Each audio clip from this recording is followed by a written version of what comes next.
આજથી 67 વર્ષ પહેલા મુંબઈના પોશ એરિયામાં જીવન જ્યોત બિલ્ડિંગમાં નોર્મલ સાંજ હતી, પણ બીજી બાજુ બિલ્ડિંગના ઉપરના માળે એક ઇન્ડિયન નેવી ઓફિસરે ચલાવેલી 3 ગોળીઓથી આખું મુંબઈ ધ્રુજી ઉઠ્યું. 34 વર્ષના સિંધી ઉદ્યોગપતિ પર ધડાધડ ગોળીઓ છૂટી ને પ્રેમ આહુજાની લાશ લોહીથી લથબથ થઈ અને ફસડાઈ.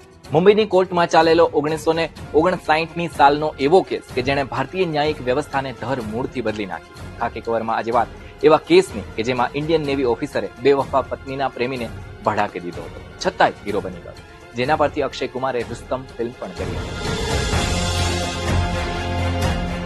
બ્રિટિશ ઇન્ડિયામાં જન્મેલા કાવસ માણેકશા નાણાવટી ઇન્ડિયન નેવીનો ચમકતો સિતારો, બ્યુટીફુલ બ્રિટિશ પત્ની સિલ્વિયા, 3 બાળકો અને નોકર ચાકર સાથે નેવીના આલિશાન ક્વાર્ટરમાં રહેતા હતા. પરંતુ તેમની આ પરફેક્ટ લાઈફને નજર લાગી ગઈ. કાવસ ડ્યુટી માટે મહિનાઓ સુધી ઘરથી દૂર રહેતા હતા અને આ બાજુ સિલ્વિયા 3 બાળકો સાથે એકલી રહેતી. ત્યારે તેની લાઈફમાં સિંધી ઉદ્યોગપતિ પ્રેમ આહુજાની એન્ટ્રી થઈ. બંનેનો અનૈતિક સંબંધ 3 વર્ષ સુધી ચાલ્યો. સિલ્વિયા ગળાડૂબ પ્રેમમાં હતી, પરંતુ પ્રેમ માટે સિલ્વિયા ટાઈમ પાસ કરતી હતી. 27 એપ્રિલ 1959 કાવસ પોસ્ટિંગથી ઘરે આવ્યો.